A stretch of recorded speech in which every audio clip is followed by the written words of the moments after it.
The following content is provided under India's first open courseware program. Your support will help RJ Academy continue to offer high-quality educational resources for free.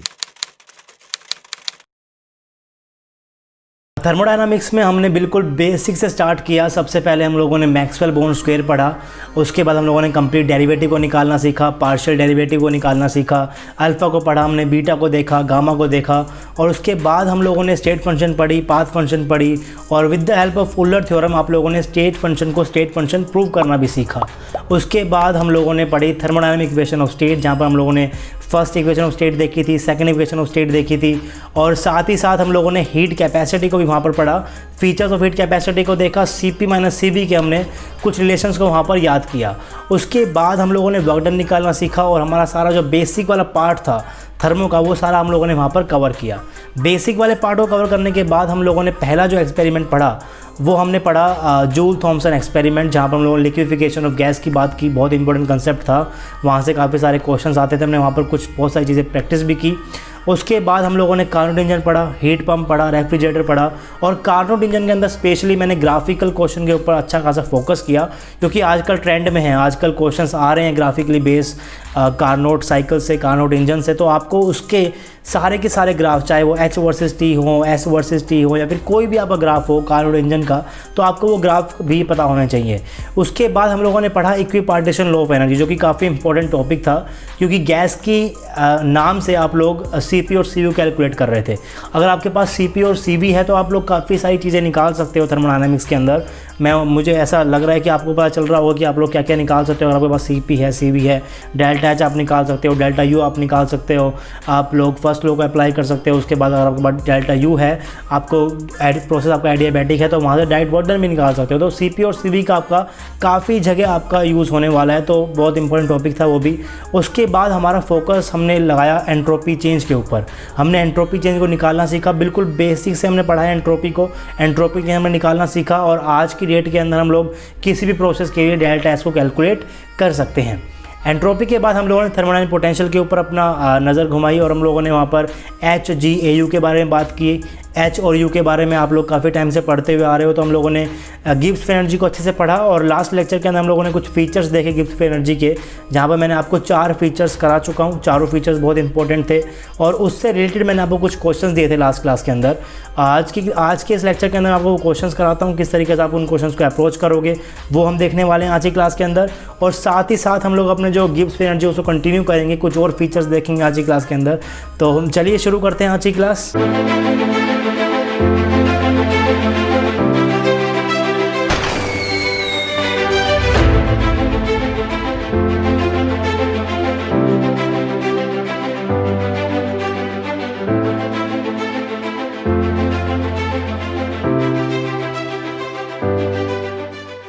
Hey guys, this is RJ and welcome to RJ academy. तो last class के अंदर हम लोग Gibbs free energy को पढ़ रहे थे, और लास्ट क्लास के अंदर मैंने आपको कुछ क्वेश्चंस दिए थे करने के लिए एज ए होमवर्क, कि आप उन क्वेश्चंस को कर देखिए। कल की क्लास के अंदर हम लोगों ने गिब्स फ्री एनर्जी को पढ़ा, साथ ही साथ हम लोगों ने कुछ फीचर्स भी देखे थे गिब्स फ्री एनर्जी के।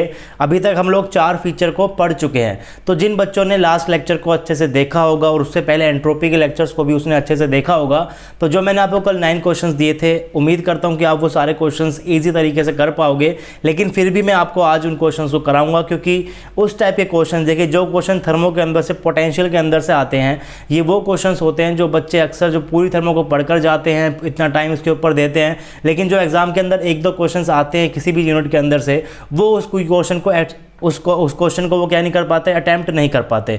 लेकिन जिस यूनिट को आप लोग पढ़कर जा रहे हो, उस यूनिट के क्वेश्चन तो आपको सारे के सारे अटैम्प्ट करने ही पड़ेंगे। अगर आप लोगों को ये एग्ज़ाम क्लियर करना है तो बहुत स्मार्टली आपको प्रिपेयर करना पड़ेगा। आपको पहले देखना पड़ेगा कि मैं किस किस यूनिट को अच्छे से कर रहा हूँ, और जिनको आप लोग अच्छे से कर रहे हो एटलीस्ट उसके सारे क्वेश्चन तो आपको करने ही चाहिए। तो अगर आप लोगों ने थर्मो को अच्छे से पढ़ा होगा, अच्छे से समझा होगा, तो आपको ये समझ में आ रहा होगा कि आपको क्वेश्चन को किस तरीके से अप्रोच करना है। पहले आपको कैसे कैसे देखना है, कैसे क्वेश्चन को पढ़ना है, उसके अंदर से आपको वेरिएबल्स देखने हैं, कौन कौन से वेरिएबल्स दिए हुए हैं, फिर आपको उनके बीच का रिलेशन को याद करना है, क्योंकि थर्मो के अंदर बहुत सारे फॉर्मूले हैं। तो आपको कौन सा फॉर्मूला यूज़ करना है, किस टाइम उसे आप यूज़ कर सकते हो, किस टाइम उसे यूज़ नहीं कर सकते हो, वो बहुत इंपॉर्टेंट है। क्योंकि फॉर्मूले को अगर याद करने के लिए बैठोगे तो कम से कम 40+ फॉर्मूले थर्मोडायनामिक्स के अंदर आपको देखने को मिल जाएंगे। मैं सारे फॉर्मूलेस की बात करता हूँ, डेल्टा एस की, डेल्टा जी की, डेल्टा एच की, सीपी की, सीपी माइनस सीवी की, वर्क डन के, यानी कि जितने भी फॉर्मूलेस आप लोगों ने थर्मो के अंदर पढ़े हैं वो समथिंग अराउंड आप लोगों ने 40 से लेकर 50 फॉर्मूलेस पढ़ लिए होंगे। बहुत मुश्किल फॉर्मूले नहीं है, याद करना भी बहुत आसान है, लेकिन जो चीज़ मुश्किल होती है वो ये कि एग्जाम के अंदर हमें ये याद नहीं आता कि हमें किस क्वेश्चन के ऊपर कौन सा फॉर्मूला अप्लाई करना है। दैट मीन्स आपको ये नहीं पता होता कि आपको किसी भी क्वेश्चन को कैसे अप्रोच करना है, उस क्वेश्चन को स्टार्ट कैसे करना है। अगर आपने स्टार्ट कर लिया, आपके कंसेप्ट अगर क्लियर है तो आप उस क्वेश्चन को ईजी तरीके से ख़त्म कर सकते हो। लेकिन अगर आपको ये नहीं पता हो कि आपको स्टार्ट कैसे करना है तो थोड़ी सी मुश्किल हो सकती है। इसीलिए आज मैं आपको वो जो मैंने लास्ट लेक्चर के अंदर जो मैंने आपको क्वेश्चंस दिए थे उन क्वेश्चंस को कराऊंगा। साथ ही साथ आपको ये भी समझाने की कोशिश करूंगा कि कैसे आप लोग किसी भी क्वेश्चन को पढ़ने के बाद उसको स्टार्ट कर सकते हो, कैसे आप लोग उसको सोच सकते हो कि इसके अंदर ये फॉर्मूला लगेगा, इसके अंदर ये फॉर्मूला लगेगा। तो वो सब चीज़ों के बारे में बातें करेंगे आज की क्लास के अंदर। लेकिन क्वेश्चन को डायरेक्टली सॉल्व करने से पहले एक बार जरा सा रिवाइज कर लेते हैं कि लास्ट लेक्चर के अंदर हम लोगों ने कौन कौन से फॉर्मूलेज याद किए थे। तो लास्ट लेक्चर के अंदर हम लोग क्या पढ़ रहे थे, हम लोग गिब्स फ्री एनर्जी को पढ़ रहे थे और मैंने आपको लास्ट क्लास के अंदर कुछ फीचर्स बताए थे गिब्स फ्री एनर्जी की, कौन कौन से इसके फीचर्स होते हैं। और अभी तक हम लोग 4 फीचर इसके पढ़ चुके हैं। पहला फीचर मैंने आपको कहा था कि जो आपका डेल्टा जी है, अगर मैंने सबसे पहले आपसे कहा था कि आपका जो डेल्टा जी है वो प्रेशर के ऊपर और टेम्परेचर के ऊपर डिपेंड कर रहा है, इसीलिए आपके काम का है, क्योंकि प्रेशर को, टेम्परेचर को आप लोग लैब के अंदर कंट्रोल कर सकते हो। लेकिन अगर मैं किसी केमिकल रिएक्शन के दौरान प्रेशर को भी कांस्टेंट कर दूं और टेम्परेचर को भी कांस्टेंट कर दूं, यानी कि ना तो मेरा प्रेशर चेंज हो रहा है ना ही मेरा टेम्परेचर चेंज हो रहा है, तो क्या आपका डेल्टा जी जीरो हो जाएगा? नहीं, डेल्टा जी आपका जीरो नहीं होगा। उस टाइम पे आपका जो डेल्टा जी है वो आपका बराबर होगा डब्ल्यू नॉन मैकेनिकल के अंदर। अगर आपकी सिस्टम के अंदर कोई चेंज कर रहे हो या तो उसके ऊपर मैकेनिकल वर्क करना पड़ेगा या फिर उसके ऊपर नॉन मैकेनिकल वर्क करना पड़ेगा। बिना काम किए या फिर बिना हीट का ट्रांसफर किए आप लोग किसी भी सिस्टम की स्टेट को चेंज नहीं कर सकते। कोई भी केमिकल रिएक्शन नहीं हो सकती, या तो उसके ऊपर मैकेनिकल वर्क हो रहा होगा या फिर उसके ऊपर नॉन मैकेनिकल वर्क हो रहा होगा। अगर मैकेनिकल हुआ तो पीओटी कांस्टेंट नहीं होंगे, वहां से आप लोग डेल्टा जी इजीली कैलकुलेट कर सकते हो। लेकिन अगर पीओटी कांस्टेंट है तो आपका डेल्टा जी बराबर हो जाता है डब्ल्यू नॉन मैकेनिकल के अंदर।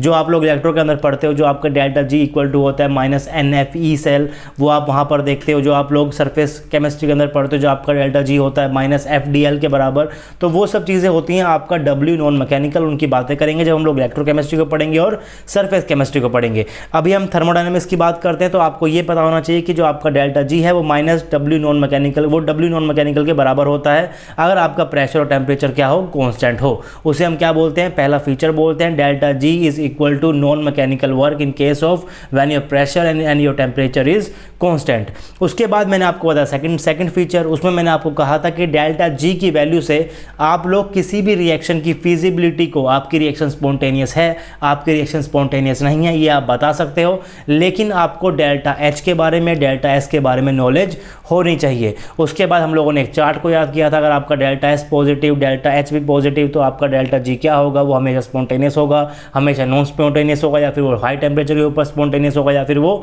लो टेम्परेचर के ऊपर स्पॉन्टेनियस होगा। तो उस चार्ट के बारे में हमने बात किया था। उसके बाद मैंने आपको बताया था तीसरा फीचर, जिसमें मैंने आपसे कहा था कि जो आपका जी है, जो आपका गिब्स का फंक्शन है, जो कि आपका जी है, और आपका जो हेल्महोल्ट्ज़ का फंक्शन है जो आपका ए है, वो उनके बीच का जो रिलेशन है वो एकदम सेम रिलेशन है, जैसा कि आप कहाँ देखने को मिलता है, आपको एच और यू के बीच में देखने को मिलता है। उसी टाइप का रिलेशन आपको जी और ए के बीच में देखने को मिलेगा। इसकी बात करेंगे जब हम लोग आगे जाकर पढ़ेंगे गिब्स हेल्महोल्ट्ज़ इक्वेशन, वहाँ पर इस फीचर का यूज़ होने वाला है।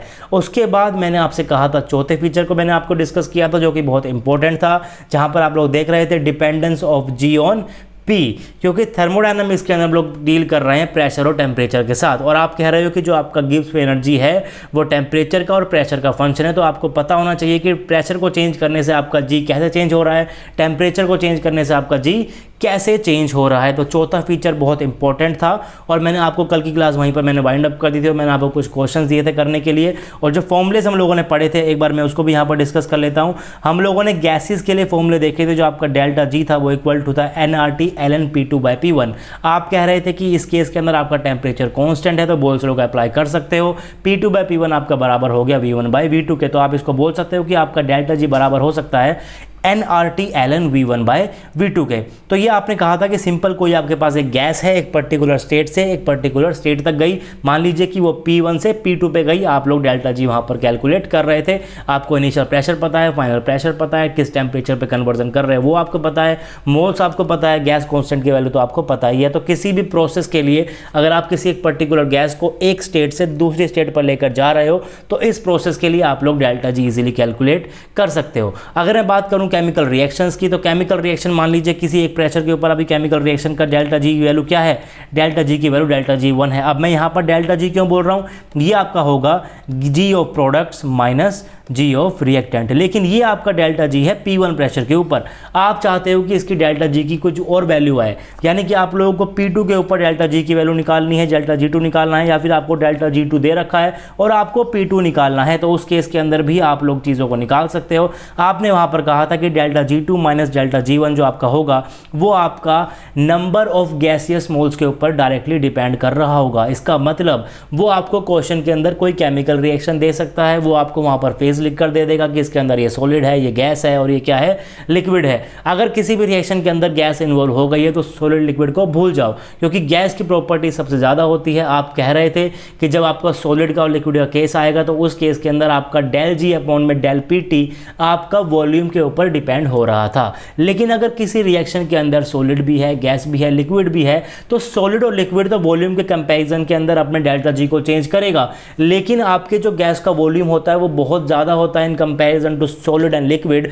तो जो आपकी डेल्टा जी की वैल्यू आएगी सॉलिड और लिक्विड के केस के अंदर उसको आप इग्नोर कर सकते हो, क्योंकि जो आपकी गैस का वॉल्यूम है वो क्या होता है, बहुत ही ज़्यादा होता है। उसके बाद आपने कहा कि अगर आपके पास गैस है तो आप लोग आइडियल गैस इक्वेशन को यूज़ कर सकते हो। अगर आपको गिवन हो कि आपकी गैस कैसी है, आइडियल है, तो वहाँ से आपने एक फॉर्मूला ड्राइव किया था। आपने कहा था कि जो आपका डेल्टा जी है वो आपका डेल्टा एन जी के ऊपर डिपेंड कर सकता है। केमिकल रिएक्शन अगर आपको पता है तो आपको डेल्टा एन यानी कि कितने गैसियस मोल का डिफरेंस है, प्रोडक्ट में कितना गैसियस मोल्स हैं, रिएक्टेंट में कितना गैसियस मोल्स है, तो आप वहाँ से क्या निकाल सकते हो, डेल्टा एन जी को निकाल सकते हो। और पूरी केमिकल रिएक्शन के लिए आप लोग डेल्टा G2 को निकाल लोगे, यानी कि अगर प्रेशर P1 के ऊपर डेल्टा G1 पता है तो प्रेशर P2 के ऊपर डेल्टा G2 आप लोग निकाल सकते हो, बशर्ते आपको क्या पता हो, डेल्टा Ng पता हो, यानी कि आपको सिर्फ केमिकल रिएक्शन पता हो विद फेज, तो आप लोग वहाँ से डेल्टा G2 को भी इजीली कैलकुलेट कर सकते हो। तो ये बातें हमने की थी गैसेस को लेकर। फिर हमने पढ़ा था लिक्विड्स और सॉलिड को। लिक्विड के अंदर मैंने आपसे कहा था, लिक्विड सॉलिड के अंदर हमने कहा था आपसे कि अगर आपकी केमिकल रिएक्शन के अंदर जो स्पीसीज हैं, जो आपके रिएक्टेंट और प्रोडक्ट के अंदर सिर्फ और सिर्फ लिक्विड या सॉलिड्स ही हैं,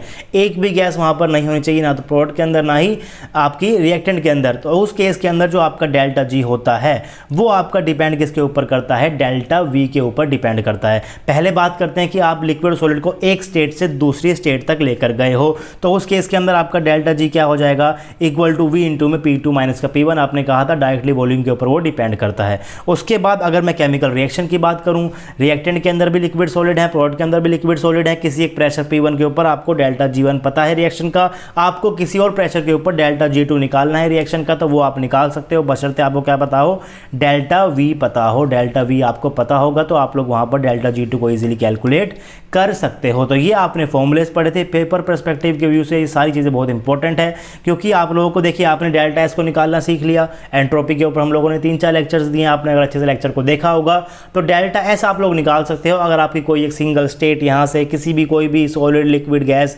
इससे यहाँ पर पहुँचा हो, मिक्सिंग हुई हो, कहीं केमिकल रिएक्शन हुई हो या फिर कुछ भी हुआ हो, आप डेल्टा एस को ईजिली कैलकुलेट कर सकते हो।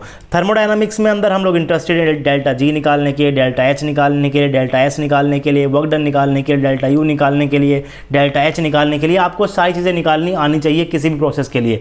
तो डेल्टा एस के लिए मैं मानता हूँ कि आप लोगों ने अच्छे से प्रिपरेशन कर ली होगी। अगर आप लोगों ने सारे लेक्चर सीरीज़ देखी है, पूरी लेक्चर सीरीज़ को आप देख कर आए हो, तो डेल्टा एस आप लोग निकाल सकते हो। डेल्टा जी आप लोग इतने चीज़ों के लिए निकाल सकते हो, डेल्टा जी भी आप लोग देख सकते हो। डेल्टा एच का फॉर्मूला आपको पता है क्या होता है, NCPDT। डेल्टा यू का फॉर्मूला आपको पता है क्या होता है, NCVDT। ये भी आपको पता है। आपको वर्क डन निकालने आते हैं सारे प्रोसेस के लिए, आपको क्यू भी निकालना आता है, DQ निकालना आता है। आप लोग हर एक चीज़ को ईजिली कैलकुलेट कर सकते हो, कोई प्रॉब्लम आपको यहाँ पर नहीं आएगी। अगर आपको डेल्टा यू और डब्ल्यू पता है तो फर्स्ट लॉ की हेल्प से आप लोग DQ निकाल सकते हो। आप लोग डेल्टा एस को भी निकाल सकते हो, डेल्टा जी को निकाल सकते हो, डेल्टा एच को निकाल सकते हो। यानी कि आप लोग किसी भी प्रोसेस के लिए सारी की सारी थर्मोडायनामिक एंटिटीज़ को निकाल सकते हो। यही आपका मकसद होना चाहिए थर्मोडायनामिक्स को पढ़ते हुए कि आप लोग किसी भी रिएक्शन के लिए, किसी भी ट्रांसफॉर्मेशन के लिए आप लोग सारी की सारी थर्मोडायनामिक एंटिटीज़ को आप लोग निकाल सको। तो इन फॉर्मूले के ऊपर मैंने आपको कुछ क्वेश्चंस दिए थे, एक बार मैं आपको क्वेश्चन दोबारा दिखा देता हूँ, एक क्वेश्चन को मैं आपको कर दिखा देता हूँ कैसे आप लोग उन क्वेश्चंस को अप्रोच करना है। पहला क्वेश्चन यहाँ पर लिखा हुआ है delta H of a reaction is equal to slope of the plot of. आपको बताना है कि आपको डेल्टा एच किसके, यानी कि किसके बीच में आप ग्राफ ऐसा प्लॉट करो कि उसका जो स्लोप है, उसका जो स्ट्रेट लाइन ग्राफ आएगा, उसका स्लोप आपका डेल्टा एच के बराबर हो जाए। आपको सिर्फ ये बताना है।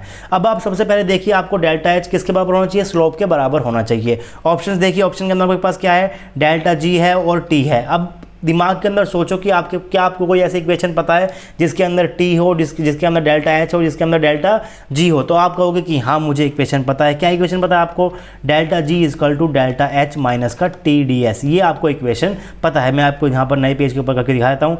आपको इक्वेशन पता है कि डेल्टा जी आपका बराबर होता है डेल्टा एच माइनस का टी डेल्टा एस के। आप चाहते हो कि आपका स्लोप किसके बराबर आ जाए, डेल्टा एच के बराबर आ जाए। तो अगर अभी आप लोग ग्राफ प्लॉट करोगे डेल्टा जी और टी के बीच में, तो जो इसका स्लोप होगा वो किसके बराबर होगा आपका, आप यहाँ पर देख सकते हो। इसको कंपेयर कर लीजिए। ये क्या आपका y बोल दीजिए, इसको क्या बोलोगे डेल्टा, जब आप टी के बीच में ग्राफ बना, टी आपका क्या हो गया, टी आपका हो जाएगा x हो जाएगा। ये क्या हो जाएगा आपका y is equal to C minus का, जो साथ में क्या होता है उसको क्या बोलते हो आप लोग, m बोलते हो। तो स्लोप आपका यहाँ पर क्या हो गया, ये m क्या होता है आपका डेल्टा s। लेकिन आप चाहते हो कि स्लोप क्या हो आपका, डेल्टा h हो। तो यानी कि जो आपका वेरिएबल है सेकंड, ये डेल्टा एच के आसपास होना चाहिए, ना कि डेल्टा एस के आसपास। ये कहाँ होना चाहिए आपका, डेल्टा एच के आसपास। तो कैसे कर सकते हो, टी से डिवाइड कर दीजिए, टी से डिवाइड कर दीजिए, टी से डिवाइड कर दीजिए, टी से टी आपका कट जाएगा। तो अगर आप लोग ग्राफ बनाओगे delta G by T versus 1 by T, तो क्या आपका स्लोप आ जाएगा। देख लीजिए, आप लोग कंपेयर कर देख लीजिए इसको। कैसे कंपेयर करोगे, ये आपका क्या है, ये आपका y है, आपका x क्या है यहाँ पर 1 बाई टी, यानी कि क्या 1 बाई टी आपका क्या होगा, ये आपका क्या होगा, ये आपका होगा x के साथ में क्या बोलते हो आप लोग, m यानी कि क्या स्लोप, प्लस का माइनस का क्या c इंटरसेप्ट। तो आपके पास इक्वेशन आ गई y is equal to M X minus का c। ये एक स्ट्रेट लाइन इक्वेशन है जो आपके x के साथ में होता है, क्या होता है आपका स्लोप होता है। तो m क्या इसके बराबर है, m आपका बराबर है डेल्टा h के। तो बहुत सिंपल सा क्वेश्चन था, डायरेक्ट इसका आंसर आ जाएगा आपके पास। क्या आंसर आएगा इसका, delta G by T versus 1 by T. तो ये आपका आंसर है। क्वेश्चन है आपका CSIR नेट 2015 का। बहुत सिंपल क्वेश्चंस आते हैं यहाँ से, लेकिन अगर आपको कंसेप्ट क्लियर है तभी आप इन क्वेश्चंस को इजीली कर पाओगे। उसके बाद अगले क्वेश्चन को देखते हैं। अगला क्वेश्चन आपसे क्या कह रहा है, a reversible expansion of 1 mole of an ideal gas is carried out from 1 litre to 4 litre under isothermal conditions at 300 kelvin, delta G for the process. आपको इस प्रोसेस के लिए डेल्टा जी निकालना है। तो मैं तो आपसे पहले ही कह रहा हूँ कि थर्मोडायनामिक्स के अंदर आप सिर्फ डेल्टा जी ही क्यों, आप डेल्टा एस भी निकाल कर, हर क्वेश्चन के लिए निकाल कर देखिए, हर एक क्वेश्चन के लिए डेल्टा एस निकाल कर देखिए, डेल्टा जी निकाल कर देखिए, डेल्टा एच निकाल कर देखिए, डेल्टा यू निकाल कर देखिए, डब्ल्यू निकाल कर देखिए, हर चीज़ निकाल कर देख लीजिए। अगर आप लोग वो निकाल पा रहे हो, थर्मोडायनामिक्स के अंदर आपकी कमांड क्या है, सही है। तो क्वेश्चन आपसे कह रहा है ए रिवर्सिबल एक्सपेंशन कैसा है, रिवर्सिबल है, ध्यान दीजिएगा, of 1 mole of an ideal gas. N क्या गिवन है आपको, 1 मोल आपको एन गिवन है, यानी कि आपको मोल्स गिवन है। गैस कैसी है, आइडियल गैस है, यानी कि आइडियल गैस इक्वेशन को अप्लाई कर सकते हो। Is carried out from 1 litre to 4 litre, यानी कि आपको V1 कितना गिवन है, 1 लीटर, V2 कितना गिवन है, 4 litre, under isothermal conditions at 300 kelvin. Temperature भी आपको पता है, और कंडीशन कैसी है, आइसोथर्मल, इनके टेम्परेचर क्या रहने वाला है, कांस्टेंट रहने वाला है। आपको डेल्टा जी निकालना है। तो ये तो सिंपल सी बात है, गैस हो रही है, एक स्टेट से दूसरी स्टेट के अंदर जा रही है। इसका तो आपने डायरेक्ट फॉर्मूला भी पढ़ा है कि आपका डेल्टा जी क्या होता है, nRT ln P2 bye P1। यहाँ पर डेटा किसके अंदर है, वॉल्यूम में, तो क्या ले सकते हो, इक्वल टू क्या, nRT ln V1 by V2। क्यों लगाया, क्यों अप्लाई किया मैंने ये, क्योंकि गैस आपकी आइडियल है, आइडियल गैस इक्वेशन को यूज़ कर सकते हो। प्रोसेस आपका आइसोथर्मल है, तो बोयल्स लॉ का अप्लाई कर सकते हो। तो P2 बाय P1 को V1 बाय V2 के बराबर लिख सकते हो। N आपको पता है, R आपको पता है, T आपको पता है, VF आपको पता है, V1 आपको पता है, V2 आपको पता है, सब तो आपको पता है। आपको सिर्फ डेल्टा जी निकालना है। मान लीजिए इसी केस के अंदर आपको क्या निकालना पड़ता है, डेल्टा एस निकालना पड़ता, तो वो भी आप लोग निकाल सकते हो। आपको पता है कि एक स्टेट से दूसरी स्टेट के अंदर गए हैं, वेरिएबल चेंज हो रहा है, रिवर्सिबल आपका कैसा ट्रांसफॉर्मेशन है, रिवर्सिबल ट्रांसफॉर्मेशन है, इरिवर्सिबल ट्रांसफॉर्मेशन है, रिवर्सिबल फेज ट्रांसफॉर्मेशन है, इरिवर्सिबल फेज पहले आपको वो डिसाइड करना है कि कौन सा ट्रांसफॉर्मेशन है। तो आप यहाँ पर देखिए कि रिवर्सिबल ट्रांसफॉर्मेशन हो रहा है, रिवर्सिबल एक्सपेंशन हो रहा है, आइडियल गैस का हो रहा है, तो रिवर्सिबल सिर्फ ये रिवर्सिबल ट्रांसफॉर्मेशन, यहाँ पर आपके सिर्फ वेरिएबल्स चेंज हो रहे हैं, वॉल्यूम आपका चेंज हो रहा है, तो वहाँ पर भी आप लोग डेल्टा एच को इजीली कैलकुलेट कर सकते हो। वर्क डन भी आप इस केस के अंदर निकाल सकते हो। आप डेल्टा एच को भी निकाल पाते हैं, कब निकाल पाते हैं, डेल्टा एच इक्वल टू क्या होता है, NCP/dt होता है। तो अगर इस क्वेश्चन के अंदर वो आइडियल गैस का नाम दे देता, मान लीजिए उसने नाम दे देता O2 या फिर N2 या फिर कोई भी वो गैस का नाम दे देता, तो वो आपसे डेल्टा एच भी पूछ सकता है, डेल्टा यू भी पूछ सकता है। आपको क्या चाहिए, सिर्फ आपको CP चाहिए। लेकिन ये प्रोसेस कैसा है, आइसोथर्मल है, यानी कि dt क्या 0, तो डेल्टा एच भी 0 के बराबर होगा, डेल्टा यू भी क्या होगा, 0 के बराबर होगा। लेकिन अगर ये प्रोसेस आइसोथर्मल नहीं देता, ये प्रोसेस आपको आइसोथर्मल नहीं देता, आपको T1 और T2 दे देता, आपसे डेल्टा एच पूछ लेता, आपसे डेल्टा यू पूछ लेता, तो वो किसी भी क्वेश्चन के अंदर आपसे वो कुछ भी पूछ सकता है। गैस का नाम दे देगा, T1 दे देगा, T2 दे देगा, CP आपको निकालना पड़ेगा। कैसे निकालोगे, गैस के नाम से। ये हमने कहाँ पढ़ा था, ये हमने पढ़ा, जब हम लोगों ने क्या पढ़ा था, इक्विपार्टीशन लॉ ऑफ एनर्जी। मैंने आपसे वहाँ पर कहा था कि उसका यूज़ क्या है, उसकी बेसिक एप्लीकेशन क्या है, कि गैस के नाम से वो क्या निकाल सकता है, वो CP और CV को निकाल सकता है। अगर गैस के नाम से आप CP CV को निकाल सकते हो, इसका मतलब आप लोग डेल्टा एच डेल्टा यू को निकाल सकते हो और आपको इनिशियल और फाइनल टेम्परेचर गिवन होगा। डेल्टा एच और डेल्टा यू से आप लोग काफ़ी चीज़ें निकाल सकते हो यहाँ पर थर्मोडायनामिक्स के अंदर। तो हर एक चीज़ बहुत इंपॉर्टेंट है, कौन सा फॉर्मूला कब लगाना है आपको पता होना चाहिए। अगला क्वेश्चन देखते हैं। अगला क्वेश्चन क्या है, the free energy change delta G of 1 mole of an ideal gas that is compressed isothermally from 1 atmosphere to 2 atmosphere। Same question है ऊपर वाला ही, आइडियल गैस की बात कर रहा है, इस बार कंप्रेशन हो रहा है, आइसोथर्मली हो रहा है। P1 और P2 इस बार गिवन है, तो आपको वही फॉर्मूला लगाना है P1 P2 के टर्म के अंदर। ये क्वेश्चन कब का था, CSIR 2015 का। ये क्वेश्चन कब का था, CSIR 2015 का। अगर इसके नीचे वाले क्वेश्चन को देखोगे तो ये आया हुआ है गेट 2009 के अंदर। तो जो गेट के अंदर 2009 में पूछ रहा है, CSIR वाले वही कहाँ पूछ रहे हैं, 2015 के अंदर पूछ रहे हैं। उसने P1 P2 दे दिया, इसने क्या दे दिया, V1 V2 दे दिया। इसीलिए मैं आपको बोलता हूं कि गेट के तो सारे क्वेश्चन, सारे के सारे क्वेश्चन प्रैक्टिस कर जाओ, क्योंकि गेट के क्वेश्चन डायरेक्ट रिपीट हो रहे हैं नेट के अंदर। जो आपसे गेट के अंदर पहले पूछे गए हैं 2008 के अंदर, 7 के अंदर, 11 के अंदर, 12 के अंदर, वो अभी रिपीट कर रहा है। तो गेट के तो सारे क्वेश्चन आप लोग कर जाइए। एक क्वेश्चन क्या है, गेट 2011 का क्या क्वेश्चन है ये, डेल जी अपॉन में डेल PT आपको निकालना था, डेल जी अपॉन में डेल PT निकालना था। तो ये तो आपको पहले ही पता है, जो इसकी आपकी डेफिनेशन मैंने आपको लिखवाई थी कि डायरेक्ट डिपेंड किस पे करता है, वॉल्यूम के ऊपर डिपेंड करता है, डायरेक्ट V के ऊपर डिपेंड करता है। तो इसका आंसर क्या हो गया, ऑप्शन ए इसका आंसर हो गया। तो इस टाइप के क्वेश्चन आते हैं, गेट 2011 क्वेश्चन है ये, तो ये आपका नेट के अंदर भी आ सकता है। तो ये चीज़ें आपको पता होनी चाहिए, राइट। तो चलिए आगे बढ़ते हैं, देखते हैं अपना अगला क्वेश्चन। तो 5वां क्वेश्चन आप देख सकते हो, यहाँ पर क्या लिखा हुआ है, assume that the temperature dependence of delta G of a chemical reaction can be represented by an equation of the form delta G equal to x plus YT plus ZT square. What is the expression of heat capacity change at constant pressure. तो ये question जो है वो हम आज की class के अंदर करेंगे। आज हम लोग कंसेप्ट पढ़ने वाले हैं, उसके बाद ये क्वेश्चन हम लोग कर सकते हैं। लेकिन अगर उसको ना पढ़ो तब भी आप इस क्वेश्चन को कर सकते हैं। और मैं चाहता हूं कि आप लोग आगे की क्लास का यूज़ ना किए बिना बगैर इस क्वेश्चन को कर देखिएगा। मैं आपको बताऊंगा कैसे आपको इस क्वेश्चन को आज ट्राई करना है। तो इसको अभी के लिए छोड़ते हैं, आगे बढ़ते हैं। अगला क्वेश्चन हमारा क्या था, delta S note universe for the following reaction at 298 kelvin. आपको ये रिएक्शन गिवन थी, आपको डेल्टा एस सिस्टम पता है, इक्वल टू क्या गिवन था आपको, -197 जूल पर केल्विन पता था आपको। डेल्टा एच सिस्टम क्या गिवन था आपको, -91.8 किलो जूल पर मोल। आपको क्या निकालना है, डेल्टा एस यूनिवर्स निकालना है। तो फॉर्मूला तो आपको पता ही है, क्या फॉर्मूला है कि डेल्टा एस यूनिवर्स क्या होता है भाई, delta S system equal to क्या होता है, delta S system plus delta S of surrounding. यानी कि यूनिवर्स क्या है, delta S system plus delta S surrounding. तो डेल्टा एस सिस्टम तो आपको एज इट इज गिवन है, डेल्टा एस सिस्टम तो आपको एज इट इज गिवन है। आपसे क्या पूछा, आपको क्या निकालना पड़ेगा, मतलब डेल्टा एस सराउंडिंग निकालना पड़ेगा। अब आपको पता है कि सराउंडिंग के केस के अंदर आप लोग सेकंड लॉ अप्लाई कर सकते हो, क्योंकि जनरली सराउंडिंग का टेम्परेचर चेंज नहीं होता, तो एक कॉन्स्टेंट टेम्परेचर के ऊपर ही वो हीट लेता है या फिर हीट देता है। तो वहां पर आप लोग क्या कर सकते हो, सेकंड लॉ अप्लाई कर सकते हो। यानी कि आपका डेल्टा एस सराउंडिंग क्या हो जाएगा, आपका हीट डिवाइडेड बाय टी, कितनी वो हीट ले रहा है, dq बाई टी। ये सेकंड लॉ से आप लिख सकते हो। तो dq मतलब क्या, कितनी हीट सराउंडिंग ले रहा है। तो आपको क्वेश्चन के अंदर गिवन है, आपको पता है कि डेल्टा एस सिस्टम क्या है, -91.8 किलो जूल। इसका मतलब क्या कि ये chemical reaction 91 kilo joule energy release कर रही है, इतनी हीट क्या कर रही है, रिलीज कर रही है। तो अगर सिस्टम रिलीज कर रहा हो, सराउंडिंग क्या कर रहा हो, गेन कर रहा होगा। तो इसका dq क्या हो जाएगा, प्लस का 91.8 किलो जूल पर मोल डिवाइडेड बाय टेम्परेचर करोगे, टेम्परेचर डिपेंड करो, 298 से डिवाइड कर दो इसको, तो ये आप निकाल पाओगे डेल्टा एस ऑफ सराउंडिंग। तो ये भी निकल गया आपको। इंटू में 10⁻³ कर लेंगे क्योंकि यहाँ पर आपको किलो जूल के अंदर गिवन है, और डेल्टा एस सिस्टम आपको जूल के अंदर गिवन है, तो ये भी आपका कैसे किस में आना चाहिए, ये भी आपका जूल के अंदर ही आना चाहिए। जूल में मैंने कन्वर्ट क्यों किया, क्योंकि सारे ऑप्शन आपको किसके अंदर गिवन है, जूल के अंदर गिवन है। तो इसको कर देखिए, बहुत ईजी तरीके से आपका क्वेश्चन भी हो जाएगा। चलिए बढ़ते हैं आगे, अगला क्वेश्चन देखते हैं। अगला क्वेश्चन क्या है, for the following reaction CO2 + H2O gives H2CO3। देखिए इस क्वेश्चन को करने के लिए टीफर का एक क्वेश्चन था। इस क्वेश्चन के अंदर आपको टेम्परेचर की जरूरत पड़ेगी, और आपको ये पता होना चाहिए कि ये जो रिएक्शन है, ये रिएक्शन 27 डिग्री सेल्सियस के ऊपर होती है। एग्जाम के अंदर टेम्परेचर नहीं गिवन था, और बिना टेम्परेचर के क्वेश्चन आप लोग कर नहीं सकते। तो टेम्परेचर आपको पता होना चाहिए इस रिएक्शन का, 27 डिग्री सेल्सियस के ऊपर आपकी ये रिएक्शन होती है। तो अब आपको टेम्परेचर पता है, द एंट्रोपी चेंज सिस्टम आपको पता है गिवन, आपको यहाँ पर डेल्टा एस आपको गिवन है। The enthalpy change was measured to be -45 joule per kelvin लिखा हुआ था, यहाँ पर माइनस कर लीजिएगा, ये गलती से यहाँ पर हो गया है तो इसको माइनस कर लीजिएगा।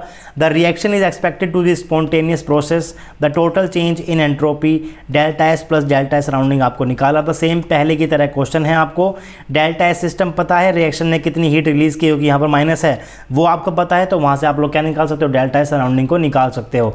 देखिए इस क्वेश्चन के अंदर टेम्परेचर पेपर के अंदर गिवन नहीं था, इसका मतलब वो आप एग्जामिनर सोच रहा था कि आपको इसका टेम्परेचर पता होना चाहिए, इसलिए आप लोग इस पर्टिकुलर रिएक्शन का टेम्परेचर याद रखो कि ये रिएक्शन आपकी स्पॉन्टेनियस होती है 27 डिग्री सेल्सियस के ऊपर। पेपर के अंदर टेम्परेचर नहीं गिवन था, लेकिन जो आपकी ये एंथैल्पी चेंज था, ये आपका नेगेटिव में था। इसका मतलब सिस्टम आपकी एनर्जी क्या कर रहा है, रिलीज कर रहा है, वो हीट क्या कर रहा है, रिलीज कर रहा है। तो अगर वो हीट रिलीज कर रहा है, सराउंडिंग हीट को ले रहा होगा, तो सराउंडिंग का डेल्टा एस कैसे निकाल सकते हो आप लोग, dQ/T से निकाल सकते हो। T आपको पता होना चाहिए 27 डिग्री सेल्सियस, dQ ये रहा 45 जूल, डेल्टा एस सिस्टम को पता है, तो डेल्टा सराउंडिंग भी आप लोग इजीली कैलकुलेट कर लोगे। टीफर का एक क्वेश्चन था, T आपको पता होना चाहिए, मैं फिर से इस बात को बोल रहा हूं। अगला क्वेश्चन देखते हैं, for an irreversible adiabatic expansion of an perfect gas from volume V1 to Vf the change in entropy of gas is। बहुत सिंपल सा क्वेश्चन है, आपने कहा था जब आप लोगों ने irreversible adiabatic expansion की बात की थी, आपको मैंने कहा था कि जो आपका ds होता है वो ग्रेटर देन इक्वल टू क्या होता है, आपका dQ/T के बराबर होता है। इक्वल टू किसके लिए, रिवर्सिबल के लिए, ग्रेटर देन किसके लिए, इरिवर्सिबल के लिए। फिर मैंने आपसे कहा था कि एडियाबैटिक में आपका dQ क्या हो जाता है, 0 हो जाता है, लेकिन इरिवर्सिबल होते ही आपका जो ds है वो क्या होता है, ग्रेटर देन 0 होता है। तो अगर आप लोगों ने मेरी लास्ट से लास्ट लेक्चर अच्छे से देखा होगा, तो इस क्वेश्चन को तो आप लोग 1 सेकंड के अंदर बता सकते हो कि इरिवर्सिबल एडियाबैटिक एक्सपेंशन के अंदर तो आपका जो एंट्रोपी चेंज है वो क्या होता है, ग्रेटर देन 0 होता है, यानी कि आपका ऑप्शन डी करेक्ट हो जाएगा। गेट 2001 के अंदर क्वेश्चन आया था, तो गेट के अंदर अगर आ चुका है तो नेट के अंदर आने के चांसेस हो जाते हैं। अगला क्वेश्चन देखते हैं, टीफर का क्वेश्चन तो स्टेटमेंट वाइज क्वेश्चन होता है जनरली, वहां से कैसे क्वेश्चन आते हैं, स्टेटमेंट वाइज क्वेश्चन आते हैं। क्वेश्चन क्या है, a reaction has negative and approximately temperature independent enthalpy change, it does not proceed spontaneously at room temperature 25 degree Celsius, at which of the following temperature is the reaction more likely to be spontaneous. आपका delta G equal to है delta H minus के TdS के बराबर।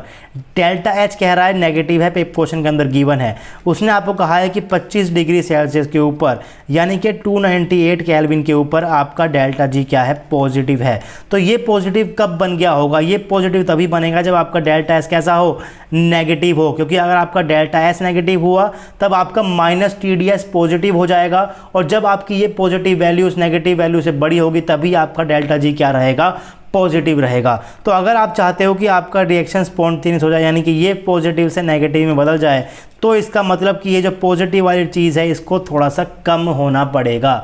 अगर आप इसको कम करना चाहते हो तो आपको टेम्परेचर को क्या करना पड़ेगा, कम करना पड़ेगा। टेम्परेचर को क्या करना पड़ेगा, आपको कम करना पड़ेगा। अगर आप ऑप्शन को ध्यान से देखोगे तो 25 डिग्री सेल्सियस से कम टेम्परेचर सिर्फ एक ही आपको गिवन है, माइनस का 50 डिग्री सेल्सियस, बाकी सारे क्या हैं, 25 से ज़्यादा हैं। तो अगर आपको टेम्परेचर आप बढ़ाओगे तो रिएक्शन तो क्या होती जाएगी, और ज़्यादा नॉन स्पॉन्टेनियस होती जाएगी, क्योंकि डेल्टा एस तो क्या है, नेगेटिव है, डेल्टा एस नेगेटिव है, तो ये तो पूरी टर्म क्या हो गई, पॉजिटिव। टेम्परेचर को बढ़ाओगे तो पॉजिटिव वाली चीज़ और बढ़ेगी, अगर पॉजिटिव और बढ़ेगा तो डेल्टा जी और पॉजिटिव होगा, डेल्टा जी अगर और पॉजिटिव होगा तो रिएक्शन तो तो और भी ज़्यादा क्या हो जाएगी, नॉन स्पॉन्टेनियस हो जाएगी। लेकिन आप चाहते हो कि रिएक्शन कैसे हो जाए, स्पॉन्टेनियस हो जाए, तो यानी कि टेम्परेचर आपको कम करना पड़ेगा। टेम्परेचर कम करोगे मतलब क्या, 25 डिग्री सेल्सियस कम करना पड़ेगा। ऐसा सिर्फ एक ही ऑप्शन आपको गिवन है, -50 डिग्री सेल्सियस, तो यही आपका क्या है, करेक्ट ऑप्शन है। तो इस तरीके से आप लोगों को क्वेश्चन को अप्रोच करना है। जो आपका एक क्वेश्चन जो मैंने आपको छोड़वाया है, अभी छुड़वाया मैंने, कौन सा क्वेश्चन छुड़वाया आपका, क्वेश्चन नंबर 5, जो आप कह सकते हो कि यहाँ पर जो क्वेश्चन नंबर 5 लिखा हुआ है, ये क्वेश्चन मैंने भी आपको छुड़वाया है। अभी तक की जो आपकी नॉलेज है उससे भी आप इस क्वेश्चन को कर सकते हो, लेकिन जो मैं आपको आज बताऊंगा उससे क्वेश्चन बहुत इजीली हो जाएगा। तो बेहतर होगा कि जो मैं आपको आज बताऊं उसके हिसाब से कर देखिए, लेकिन उसके बिना भी कर देखिए, ताकि आपके कंसेप्ट थोड़े से क्लियर हो जाए। मैं आपको दोनों ही चीज़ें बताने वाला हूँ आज की क्लास के अंदर, तो पूरे लेक्चर को ध्यान से देखिए, अच्छे से देखिए और कंटिन्यू करते हैं अपने लास्ट लेक्चर को। 4 फीचर्स पढ़ चुके हैं, 5वां फीचर पढ़ने की बारी है। जी का डिपेंडेंस पी के ऊपर देख चुके हैं, जी बहुत इंपॉर्टेंट था, मैंने आपको सारी चीज़ें वहाँ पर बता दी हैं, क्वेश्चन भी मैंने आपको वहाँ पर करा दिए हैं। अब आपको जी का डिपेंडेंस देखना है टी के ऊपर। तो मैंने आपसे वहाँ पर कहा था फीचर नंबर 4 के अंदर कि जी का डिपेंडेंस पी के ऊपर डिस्क्राइब करता है वी, यानी कि वॉल्यूम डिस्क्राइब करता है। उसी तरीके से जी का डिपेंडेंस टी के ऊपर डिस्क्राइब करता है एंट्रोपी, यानी कि -s के बराबर होता है। देखते हैं कैसे होता है।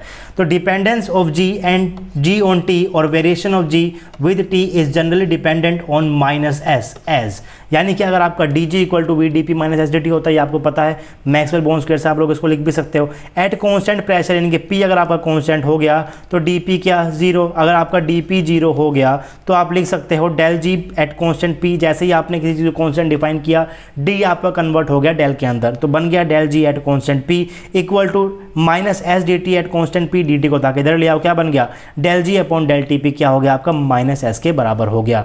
डेल जी अपॉन में डेल पी टी क्या था, ये आपका था v के बराबर। इसको भी आपको याद रखना है, एज इट इज़ क्वेश्चन आ चुका गेट 2001 के अंदर, तो नेट में आ सकता है। उसी तरीके से del G upon del T P क्या होता है, -s के बराबर होता है।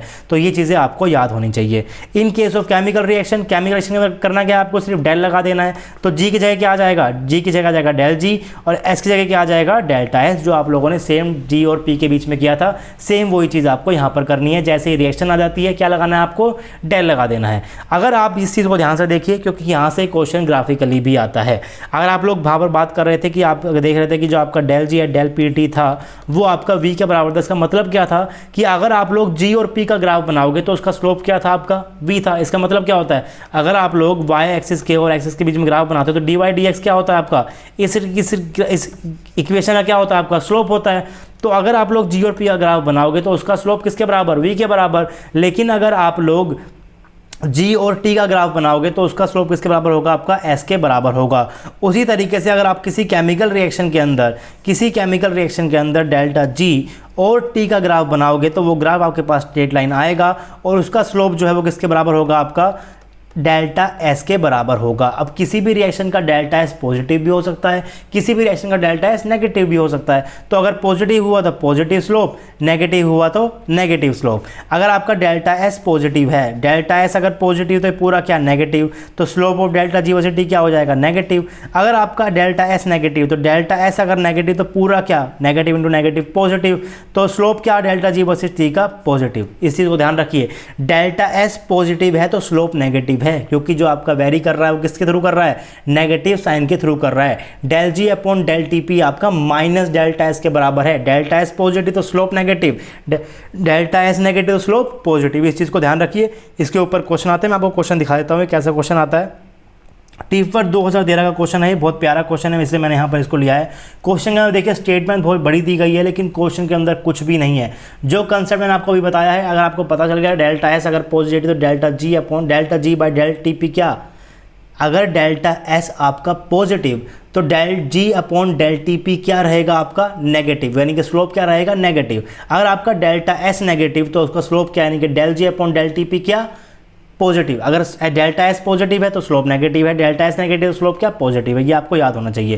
क्वेश्चन क्या है देख लीजिए एक बार। The standard Gibbs free energy of the following reaction delta G not has been determined at various temperature. अलग अलग टेम्परेचर के उसने इसको लिया, एक आपको उसने 3 इक्वेशन दे दी है। ये आपके पास क्या है, 3 इक्वेशन गिवन है आपको। Which of the following plot would represent most likely the temperature dependence of delta G. जैसे ही आपने वर्ड देखा temperature dependence of delta G, यानी कि उसने बात किसकी कर दी, del of del G by del T की उसने बात करी। तो आपको पता होना चाहिए कि एट कॉन्स्टेंट प्रेशर ये किसके बराबर होता है, आपके माइनस डेल्टा एस के बराबर होता है। ये आपको डायरेक्टली पता होना चाहिए। उसके बाद क्वेश्चन में देखिए क्या गिवन है आपके पास, सारे के सारे ऑप्शन में ग्राफ प्लॉट कर रखे हैं डेल जी नोट और टी के बीच में, और उसने तीन अलग अलग टाइप के स्लोप बना रखे हैं। इसका देखिए तीनों का स्लोप क्या है, पॉजिटिव है, इसमें इसका स्लोप पॉजिटिव, इसका कुछ भी जीरो स्लोप है, इसका क्या है, नेगेटिव है। तो वो यहाँ पर आपको किसके बीच में खेल रहा है, वो स्लोप के बीच में खेल रहा है और डेल्टा जी नोट और डेल्टा टी के बारे में, डेल्टा जी नोट और टी के बारे में खेल रहा है। डेल्टा जी नोट और टी का ग्राफ दिया और स्लोप में वो खेल रहा है। तो आपको पता है कि del of delta G by del T P किसके बराबर होता है, आपका माइनस के डेल्टा एस के बराबर होता है। तो अगर आपका डेल्टा एस पॉजिटिव तो आपका स्लोप क्या, negative, delta S negative, slope क्या, पॉजिटिव। यानी कि बस आपको ये पता चल जाए कि आपका डेल्टा एस क्या है, पॉजिटिव है या फिर नेगेटिव है। तो वो आप पता कर सकते हो रिएक्शन को देखकर ही। कैसे पता कर सकते हो, अगर रिएक्टेंट के अंदर नंबर ऑफ गैसियस मोल ज़्यादा, देखिए कोई भी रिएक्शन हो रही है, रिएक्टेंट के अंदर अगर गैसेस मोल ज़्यादा है, प्रोडक्ट के अंदर अगर गैसेस मोल कम है, तो रिएक्शन गैस फेज से सॉलिड या लिक्विड फेज की तरफ गई है, यानी कि रैंडमनेस क्या हो गया, कम हो गया। गैस के अंदर मॉलिक्यूल्स मूव कर सकते हैं, लेकिन अगर प्रोडक्ट के अंदर गैस के मॉलिक्यूल्स कम है, इसका मतलब क्या, रैंडमनेस कम हुई है, एंट्रोपी क्या हुई है, कम हुई है, डेल्टा एस क्या हो गया, नेगेटिव हो गया। लेकिन अगर रिएक्शन के अंदर प्रोडक्ट साइड के अंदर आपके गैसियस मोल्स ज़्यादा हैं, अगर प्रोडक्ट साइड में गैसियस मोल ज़्यादा हैं, तो रिएक्शन के दौरान जब आपका प्रोडक्ट में कन्वर्जन हो रहा है तो गैसियस मोल ज़्यादा बने होंगे, तो मूवमेंट ज़्यादा रही होगी, तो डेल्टा एस क्या हो जाएगा, पॉजिटिव हो जाएगा। यानी कि सिर्फ आपको गैसियस मोल देखना है। पहली रिएक्शन देखिए, यहाँ पर कितने गैसेस मोल हैं आपके पास, एक है, इधर कितना है, एक है, यानी कि डेल्टा एस क्या लगभग 0 के बराबर। सेकंड देख लीजिए, गैसेस मोल कितने हैं, 1/2। यहाँ पर ये क्या है, सॉलिड है, इसकी मत की नहीं है। गैसेस कितने हैं यहाँ पर, 1/2, यहाँ पर कितने हैं, 1 है, यानी कि आपके जो नंबर ऑफ गैसेस मोल है वो क्या हो गए, इंक्रीज होगा, यानी कि रैंडमनेस क्या हो गई, इंक्रीज हो गई। रैंडमनेस के इंक्रीज होते आपका डेल्टा एस क्या हो जाएगा, पॉजिटिव हो जाएगा। अगला देखते हैं, इसमें कितने गैसेस मोल है, एक तो ये रहा प्लस ये रहा हाफ, यानी कि कितने हो गए, 3/2। यहाँ पर कितने हैं, 1 है, यानी कि number of gases mole decrease हुए हैं, यानी कि डेल्टा एस क्या हो गया आपका, नेगेटिव हो गया। तो इसका मतलब अगर आप लोग ग्राफ प्लॉट करोगे डेल्टा जी नोट और टी के बीच में, तो यहाँ पर तो स्लोप क्या रहेगा भाई, यहाँ पर स्लोप क्या रहेगा, 0, डेल्टा एस ही 0 हो गया, स्लोप क्या रहेगा 0, यहाँ पर स्लोप क्या रहेगा, डेल्टा एस पॉजिटिव, स्लोप कैसा रहेगा, नेगेटिव। अगर डेल्टा एस पॉजिटिव है तो स्लोप कैसा रहेगा, नेगेटिव। अगर आपका डेल्टा एस नेगेटिव, स्लोप कैसा रहेगा, पॉजिटिव। यानी कि 1 के केस के अंदर स्लोप 0 होना चाहिए, 1 के केस में आपका स्लोप 0 बी ऑप्शन के अंदर है, तो ये आपका सही हो गया। बाकी चीज़ मैच कर लीजिए। थर्ड के अंदर डेल्टा एस नेगेटिव है, स्लोप पॉजिटिव होना चाहिए, तो स्लोप कैसे दे रखा है, स्लोप आपको पॉजिटिव दे रखा है। फर्स्ट सेकंड के अंदर आपका डेल्टा एस पॉजिटिव है, स्लोप कैसा होना चाहिए, नेगेटिव होना चाहिए, स्लोप कैसे दे रखा है, नेगेटिव दे रखा है। तो इस तरीके से क्वेश्चन होना था। टीफर्ड के अंदर क्वेश्चन आ चुका है, नेट के अंदर आने के चांसेस इसके बढ़ जाते हैं, क्योंकि अच्छा क्वेश्चन है, इस टाइप के क्वेश्चन आते हैं। तो मैंने आपको ग्राफ वाली बातें बता दी, कैसे आप लोग ग्राफ ड्रॉ करते हो डेल्टा जी और टी के बीच में। ग्राफ इंपॉर्टेंट क्यों है, क्योंकि क्वेश्चन आया हुआ है, टीफर के अंदर क्वेश्चन आया हुआ है, तो नेट और गेट के अंदर क्वेश्चन आ सकता है। तो ग्राफ को भी आप ध्यान से करके जाइए। आगे बढ़ते हैं और इसी कंसेप्ट को आगे बढ़ाते हैं, कैसे आप लोग आगे कर सकते हैं इसके अंदर। तो उससे पहले बात कर लेते हैं कि जो आपका ग्राफ है, ये क्वेश्चन आया डेल्टा जी और टी के बीच के ग्राफ के अंदर, लेकिन क्वेश्चन आ सकता है delta G upon T versus 1/t के बीच में भी। क्यों आ सकता है, क्योंकि एक बार CSIR नेट के अंदर क्वेश्चन आ चुका है, जहां पर अभी हमने थोड़ी देर पहले हमने क्वेश्चन किया है कि जो आपका डेल्टा जी/t वर्सेस 1/t का जो है, आपको देना था कि क्वेश्चन के अंदर किसके बीच का स्लोप आपका डेल्टा एच के बराबर होता है। तो वहाँ पर आपने कहा था कि आपका ऑप्शन डी करेक्ट है, डेल्टा जी/t वर्सेस 1/t का जो हमने आज फर्स्ट क्वेश्चन किया है वो बेसिकली यही क्वेश्चन था। तो वो इस केस के अंदर आपका स्लोप इसके बराबर है, डेल्टा एस के बराबर है। तो जो आपका एक क्वेश्चन आपने जो अभी किया है, इसके अंदर उसने आपको रिएक्शन के थ्रू क्या बताया है कि आपका डेल्टा एस पॉजिटिव है, नेगेटिव है या फिर 0 है। उसने आपको डेल्टा एस बताया है रिएक्शन के थ्रू, लेकिन वो आपको क्वेश्चन ऐसा भी दे सकता है कि आपको 3 रिएक्शन दे, डेल्टा एच की वो आपको वैल्यू दे देगा, डेल्टा एच आपका पॉजिटिव है, डेल्टा एच आपका नेगेटिव है, डेल्टा एच आपका 0 है, वो आपको वैल्यू लिख के दे देगा और आपसे पूछ लेगा कि आपसे वो ग्राफ पूछ लेगा delta G nought by T और 1/t के बीच में ग्राफ बनाएगा तीनों कंडीशन के साथ, और आपसे बता देगा कि कौन सी रिएक्शन के लिए आपका कौन सा ग्राफ यहाँ पर है। उस चीज़ के लिए आपको पता होना चाहिए कि आपका डेल्टा जी/t और डेल्टा h/t, यानी कि डेल्टा जी/t और 1/t के बीच में अगर आप ग्राफ बनाओगे तो स्लोप किसके बराबर होगा। स्लोप आपका फंक्शन बन जाएगा किसका, डेल्टा एच का। डेल्टा एस का बनेगा अगर आप ग्राफ बनाओगे डेल्टा जी और टी के बीच में। अगर आपने ग्राफ बनाया डेल्टा जी बाई टी और 1 बाई टी के बीच में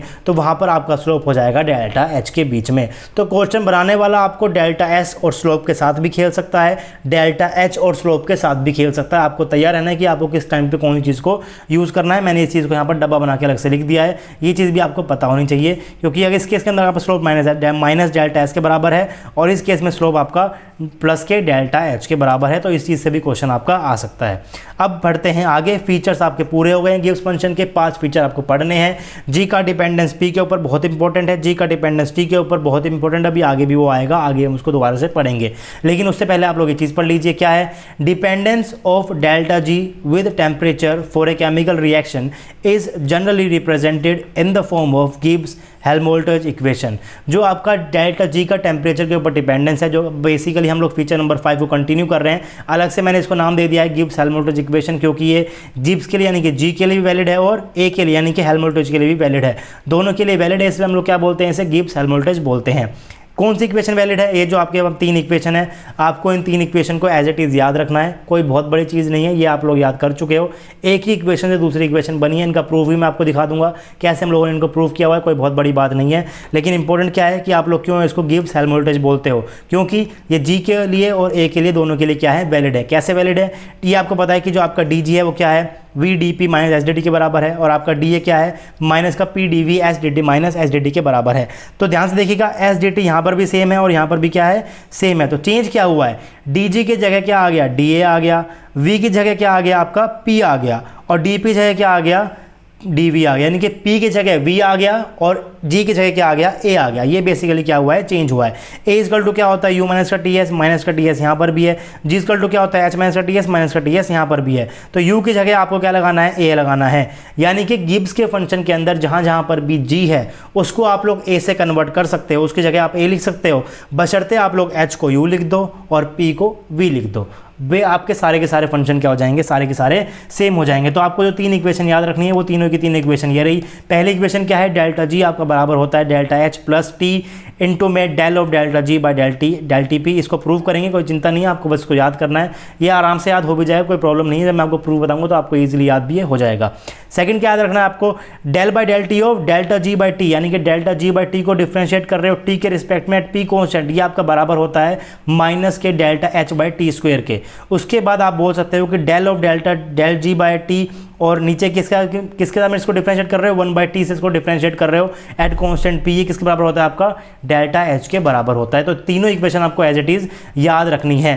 गिब्स हेल्महोल्ट्ज़ बोलते हो तो इसको आप ए के ऊपर भी अप्लाई कर सकते हो, यानी कि इसको आप क्या लिख सकते हो, इस पहले इक्वेशन आप लिख सकते हो delta A is equal to क्या, डेल्टा एच की जगह क्या लिखोगे, डेल्टा यू प्लस का T del of delta G की जगह क्या लिख दोगे आप लोग, delta A divide by del T at constant, यहाँ पर पी है तो क्या लिख दोगे आप लोग, वी लिख दोगे।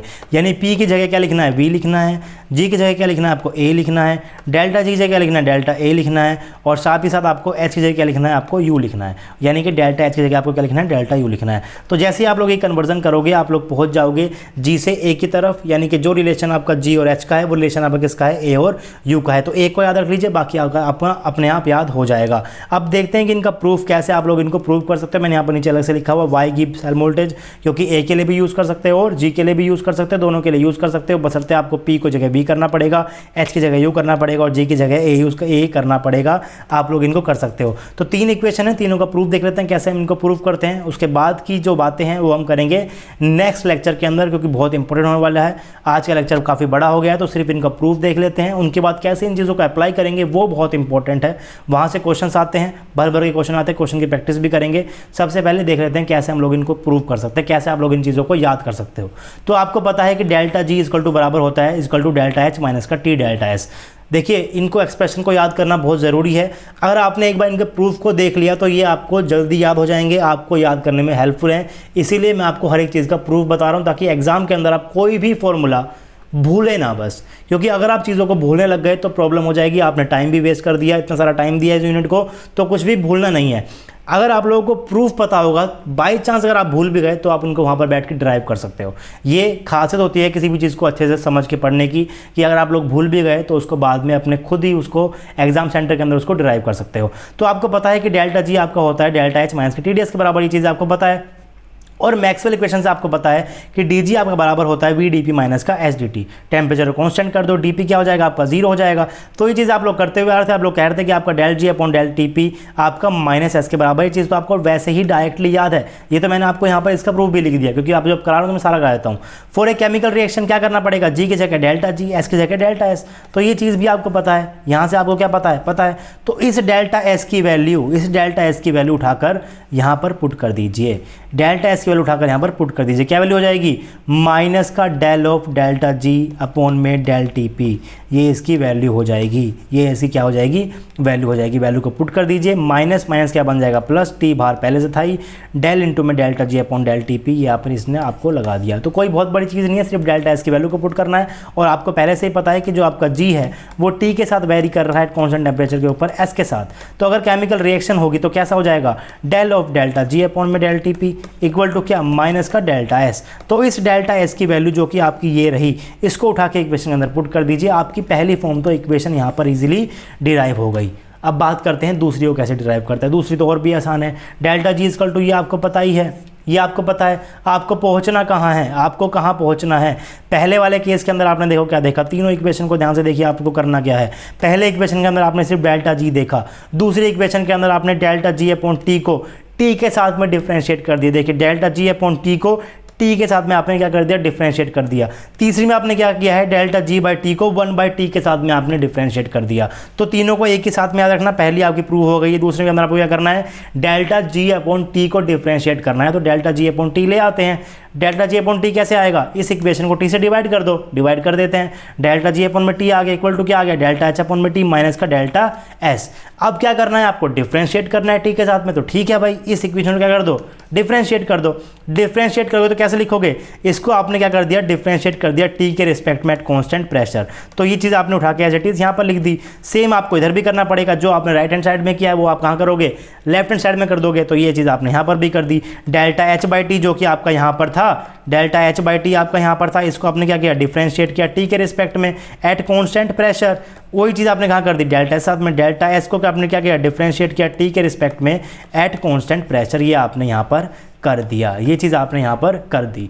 अब जो चीज़ बहुत ही ज़्यादा इंपॉर्टेंट है वो ये है कि आप लोगों को प्रूफ क्या करना है, आप लोगों को प्रूफ करना है कि जो आपका del of delta G by T है, डेल टी के साथ इसको आप डिफरेंशिएट करोगे पी के साथ में, तो आपका किसके बराबर होता है, ये माइनस का डेल्टा एच अपॉन में टी स्क्वायर के बराबर होता है। तो अगर आप लोग इस इक्वेशन को ध्यान से देखिए तो आपको डेल्टा एच अपॉन टी जब आप यहाँ पर देखोगे, तो अगर आप लोग डेल्टा एच को कांस्टेंट कर देते हो, डेल्टा एच को बाहर निकाल दोगे, डेल्टा एच कहाँ पर आ गया, बाहर आ गया। इंटू में क्या बच गया, डेल ऑफ 1/t, नीचे क्या बच गया, D T. D O 1/t क्या होता है, डिफरेंशिएशन क्या होता है 1/t का, माइनस का 1/t स्क्वायर, माइनस का 1/t स्क्वायर। तो यही तो आपको चाहिए, यानी कि आपको माइनस का डेल्टा एच अपॉन में टी स्क्वायर चाहिए, और ये आपका आ गया। डेल्टा एच को बाहर निकालना है, आपको 1/t को डिफरेंशिएट कर देना है। लेकिन आपको इस तरीके से नहीं करना, क्योंकि अगर आप लोग ऐसे करोगे तो पहली चीज़ तो आप क्या कर रहे हो, आप लोग डेल्टा एच को बाहर निकाल रहे हो। सेकंड चीज़ क्या कर रहे हो, अगर आपका रिजल्ट यहीं से ही आ गया, इसका मतलब क्या, ये वाला पार्ट क्या है, जीरो है, ये वाला पार्ट क्या है, जीरो है। देखिए दोनों चीज़ों का मतलब समझते हैं। पहला मतलब क्या कर रहे हैं हम लोग, डेल्टा एच को बाहर निकाल रहे हैं, इसका मतलब आपका एंथैल्पी चेंज टेम्परेचर के ऊपर डिपेंड नहीं कर रहा, टेम्परेचर के ऊपर वेरी नहीं कर रहा। लेकिन ये चीज़ आपने पढ़ी है, आपने पढ़ा है कि जो आपका DH होता है ये तो आपका NCP/dt होता है, यानी कि वो DH/dt आपका CP के बराबर होता है। और आपको को पता है कि CP की कोई ना कोई वैल्यू होती है, या फिर आप लोग यहाँ से भी कह सकते हो कि आपका जो DH है वो T के ऊपर क्या कर रहा है, डिपेंड कर रहा है। तो डेल्टा H आपका टेम्परेचर इंडिपेंडेंट नहीं होता, तो डेल्टा H को आपका अभी भी बाहर नहीं निकाल सकते, क्योंकि वो आपका टी के ऊपर डिपेंड कर रहा है, वो टी के ऊपर क्या करता है, डिपेंड करता है। सेकंड चीज़ आपने क्या करी, आपने डेल्टा एस, आपने del of delta S by del T को आपको जीरो करना पड़ेगा। लेकिन इसको भी जीरो करने का मतलब क्या, कि आपका डेल्टा एस टी के ऊपर डिपेंड नहीं कर रहा है, यानी कि डेल्टा एस क्या है, कांस्टेंट है, टेम्परेचर के चेंज होने पे आपका डेल्टा एस चेंज नहीं हो रहा, तभी तो आप इसको जीरो बोल सकते हो, लेकिन डेल्टा एस भी तो टेम्परेचर पर डिपेंड होता है। सेकंड लॉ ऑफ थर्मोडायनामिक्स जो आप पढ़ते हो, जहाँ से आप टी एस को डिफाइन करते हो, क्या लिखते हो, D Q by T, definition के अंदर ही टी है, तो डी एस भी आपका टी पे डिपेंड होता है, आपका डी एच भी टी के ऊपर डिपेंड होता है, तो आप इसको ऐसे नहीं कर सकते। याद करने के लिए बहुत बढ़िया चीज़ है, बहुत बुद्धिमान लोग, बहुत लोग ऐसे प्रूफ करा भी देते होंगे कि ये तो भैया जीरो हो गया, डेल्टा एच को बाहर निकाल दीजिए, डी ऑफ 1/t dt क्या हो जाएगा, माइनस का 1/t स्क्वायर हो जाएगा, जो आपको प्रूव करना है वो आपके पास आ जाएगा। बहुत सी जगह पे ऐसे प्रूव कराते भी होंगे, लेकिन ऐसे नहीं होता। बेसिकली आपका डेल्टा एच भी टी के ऊपर डिपेंड करता है और डेल्टा एस भी आपका टी के ऊपर डिपेंड करता है। अगर वो डिपेंड करता है तो बाहर नहीं निकाल सकते। या तो आपको गिवन हो कि आप लोग इसको इंडिपेंडेंट मान सकते हो, लेकिन अगर उसने नहीं गिवन है तो आप लोग इसको बाहर नहीं निकाल सकते। तो कैसे करोगे, तो एक फंक्शन टेम्परेचर का ये रहा और एक फंक्शन टेम्परेचर का ये रहा, तो आपके दो फंक्शन बन जाएंगे। आपने पढ़ी होगी एक प्रॉपर्टी, क्या पढ़ी होगी, D by D x of क्या, यानी कि अगर आपको दो फंक्शन दे रखे हैं तो कैसे करते हैं आप लोग, first function differentiation of second function plus second function बाहर डिफरेंशिएशन ऑफ फर्स्ट फंक्शन। अगर जिनके पास मैथ्स नहीं है वो डरो मत, बहुत ज़्यादा हाई लेवल की मैथ नहीं है, बहुत जो चीज़ हम लोग अभी तक यूज़ करते हुए वही है, बस एक प्रॉपर्टी होती है। अगर आपके पास कोई दो फंक्शन प्रोडक्ट के अंदर गिवन हो तो आपको कैसे उसको डिफरेंशिएट करना है, पहले एक को बाहर निकालो, दूसरे को करो, प्लस फिर दूसरे वाले को बाहर निकालो, पहले वाले को करो। ये एक बेसिकली प्रॉपर्टी होती है। तो 1/t को क्या लिख सकते हो आप लोग, टी की पावर -1 लिख सकते हो। तो मैंने यहाँ पर इसको लिख दिया, ये वाली टर्म मैंने एज इट इज़ लिख दी, डेल्टा एच इंटू में टी की पावर -1, माइनस का ये वाली टर्म जो है वो आपकी एज इट इज़ है। इसको कैसे करोगे आप, एक बार डेल्टा एच बाहर, डेल ऑफ 1/t का माइनस का टी पी करोगे, फिर दूसरी बार क्या, दूसरा फंक्शन बाहर, टी का इन्वर्स बाहर आ गया, del of delta H upon del T P करोगे, ये कर दिया। ये चीज़ तो आपकी एज इट इज़ है ही।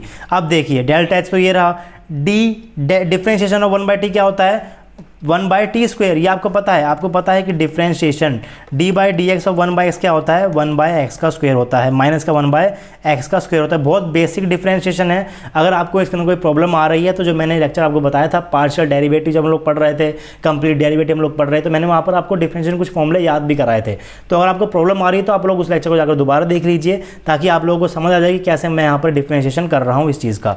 राइट, डिफरेंशिएशन करोगे तो यहाँ से क्या आ जाएगा, 1/t स्क्वायर आ जाए, माइनस 1/t स्क्वायर, तो ये टर्म क्या बन जाएगी आपकी, डेल्टा एच बाय टी का स्क्वायर बन जाएगी। यही चीज़ आपको चाहिए, तो ये चीज़ तो आपको यहीं से निकल कर, इसका मतलब क्या, या तो ये दोनों चीज़ें क्या हैं, जीरो हैं, या तो ये दोनों एक दूसरे के बराबर हैं। अगर जीरो हुई तो भी कोई दिक्कत नहीं है, जीरो होने से क्यों, क्योंकि आपका डेल्टा एच भी टी का फंक्शन है और डेल्टा एस भी टी का फंक्शन है। इसका मतलब क्या, ये दोनों एक दूसरे क्या हैं, इक्वल हैं। और साइन क्या है इनके ऊपर, एक के ऊपर तो प्लस है, एक के ऊपर तो प्लस है, एक के ऊपर क्या है, माइनस है। तो अगर ये दोनों एक दूसरे के इक्वल हो जाएंगी तो ये दोनों एक दूसरे से कट जाएंगी। और अगर आप लोगों ने थर्मो अच्छे से पढ़ी है तो आप इनको एक दूसरे के इक्वल भी प्रूफ कर सकते हो। कैसे करोगे, आपको पता है कि जो आपका CP होता है, यानी कि जो आपका डेल्टा एच है वो क्या होता है, NCP/dt होता है। 1 मोल की बात हो तो क्या हो जाएगा, DH इक्वल टू क्या, CP/dt हो जाएगा। इसका मतलब क्या, डेल एच अपॉन में डेल TP क्या, क्योंकि CP आपका कांस्टेंट प्रेशर के ऊपर डिफाइन होता है, तो del H upon del TP क्या, CP के बराबर हो जाएगा। तो आप CP को del H upon del TP के बराबर लिख सकते हो। इसका मतलब क्या, इसका मतलब आप लोग, ये मेरी सिंपल स्टेट के लिए है। अगर मैं केमिकल रिएक्शन की बात करूं तो यहाँ भी डेल आ जाएगा और यहाँ पे क्या आ जाएगा, डेल आ जाएगा। तो डेल्टा CP किसके बराबर आ गया, del of delta H by del TP के बराबर आ गया। तो ये चीज़ तो आपकी यहाँ पर है, तो ये तो आपकी किसके बराबर आ गई, ये आपकी डेल्टा CP के बराबर आ गई। तो ये वाली टर्म क्या बन गई आपके पास, ये आपके पास बन गई प्लस का डेल्टा CP बाय टी। ये टर्म आपके पास क्या बन गई, प्लस का डेल्टा CP/t। अब देखते हैं दूसरे टर्म को, CP आपका इसके बराबर भी तो होता है, T इंटू में del S upon del TP के बराबर भी तो होता है। कैसे लिखते हो इस चीज़ को भी, आप इस चीज़ को लिख सकते हो, कांस्टेंट प्रेशर के ऊपर आप लोग हीट दे रहे हो तो डेल्टा एच आपका किसके बराबर हो गया, TdS के बराबर हो जाएगा। तो TdS को डेल्टा एच किसके बराबर हो गया, TdS के बराबर हो जाएगा। तो इसको ऐसा भी लिख सकते हो, तो TdS by temperature, constant temperature को बाहर निकाल दिया, del S upon del TP के बराबर कर दोगे। इसको कर दोगे तो यहाँ से आपने क्या निकाल लिया, ये है पर्टिकुलर स्टेट के लिए, केमिकल रिएक्शन के लिए क्या हो जाएगा, यहाँ पर भी डेल आ जाएगा और यहाँ पर भी डेल आ जाएगा। तो डेल्टा CP क्या बन जाएगा, T इंटू में del of delta H del TP upon del TP आपका बन जाएगा। तो यहाँ से आप क्या लिख सकते हो कि आपका del of delta S upon में डेल टी पी, यानी कि जो टर्म ये रही ये आपकी किसके बराबर हो जाएगी, टी को इधर ले आइए, किसके बराबर हो गई, delta C P by T के बराबर हो गई। तो ये टर्म भी किसके बराबर है, माइनस के delta C P by T, minus बाहर रहा और सी पी बाई टी के बराबर है। तो ये चीज़ अब कट जाएंगी और ये कटने के बाद क्या एक दूसरे से कट जाएंगी और आपका रिजल्ट किसके बराबर आ जाएगा, जो आप चाहते थे रिजल्ट आपका उसके बराबर आ जाएगा। लेकिन वो इस तरीके से आएगा, ऐसे नहीं आएगा कि आपका इसको डिफ्रेंशिएट कर दो और ये आपका जीरो है डेल्टा एच को बाहर निकाल दो, वैसे नहीं आएगा। रिजल्ट आपका इसके थ्रू आएगा, सिर्फ इस पहले एक्सप्रेशन से आएगा और ये दोनों एक दूसरे के इक्वल हैं, लेकिन यहाँ पॉजिटिव है और यहाँ क्या है नेगेटिव है, तो एक दूसरे से कट जाएंगे। किसके बराबर हैं ये, delta C P by T के बराबर हैं। ये आपकी डेल्टा सी पी के बराबर है और ये वाला किसके बराबर है, delta C P by T के बराबर है। एक टी यहाँ पहले से ही बाहर था, ये डेल्टा सी पी के बराबर है, delta C P by T के बराबर ये है और एक दूसरे से क्या हो जाएंगे, कट जाएंगे और आपका रिजल्ट किसके बराबर आ जाएगा, जो आप लोगों की सेकंड फॉर्म थी उसके बराबर आपका रिजल्ट निकल कर आ जाएगा। क्या रिजल्ट आ गया आपके पास, del by del T of delta G by T at constant P किसके बराबर आ गया, माइनस का delta H by T square के बराबर आ गया। Similarly we can prove the third equation related to Gibbs Helmholtz, वैसे ही करना है आप लोगों को।